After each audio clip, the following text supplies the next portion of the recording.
crois qu'il faut simplement tenter de trouver des personnes suffisamment responsables pour éviter de lancer le pays dans une crise. Nous l'avons dit depuis pas mal de temps, il y a la marge de manœuvre pour négocier sur le volet communautaire. Il y a aussi surtout beaucoup d'autres dossiers qui intéressent, je crois, au moins tout autant la population. Ce matin, vous étiez rassurant, et là, c'est la fin. Je n'ai jamais dit que j'étais rassuré ni rassurant. Je sais dans quelle situation nous vivons, mais j'essaie toujours de garder un certain calme et de faire en sorte que peut-être d'autres retrouvent également ce calme et que l'on puisse tenter de travailler. Mais je ne peux pas l'imposer. Ce que j'espère simplement, c'est qu'il y a suffisamment de personnalités dans notre pays avec un sens de responsabilité que pour éviter de sombrer dans ce qui pourrait devenir particulièrement grave.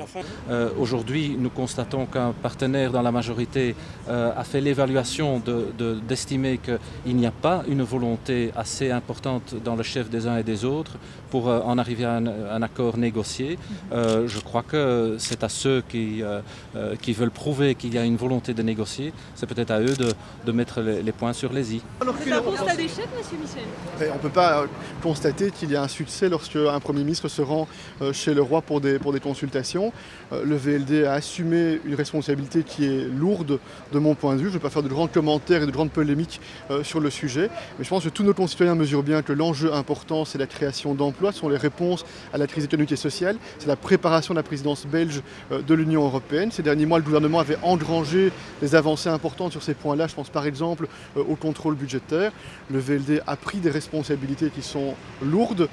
Ça veut dire maintenant que toutes celles et ceux qui sont de bonne volonté de part et d'autre de la frontière linguistique vont devoir sobrement, sereinement, avec sérieux, dans l'intérêt supérieur de nos concitoyens, regarder quelles sont les solutions possibles. Et je pense que chaque formation politique va maintenant faire les analyses internes afin que dans les prochaines heures et les prochains jours, on puisse tenter de s'orienter vers des solutions, ce que j'espère. Et c'est vrai que la situation aujourd'hui et la démission rend impossible des avancées, rend impossible de pouvoir continuer à engranger et à avancer sur un certain nombre de dossiers. Donc ça, c'est malheureusement regrettable. Un grand regret, je pense que ce pays a vraiment besoin d'être gouverné en pleine crise économique et pas d'avoir une Xème crise institutionnelle sans grande raison, puisque tous les partis s'étaient mis d'accord pour négocier dans un cadre très serré, avec des agendas très serrés. Monsieur Dardenne, Vive papa! Vive papa! Vive papa! Papa premier!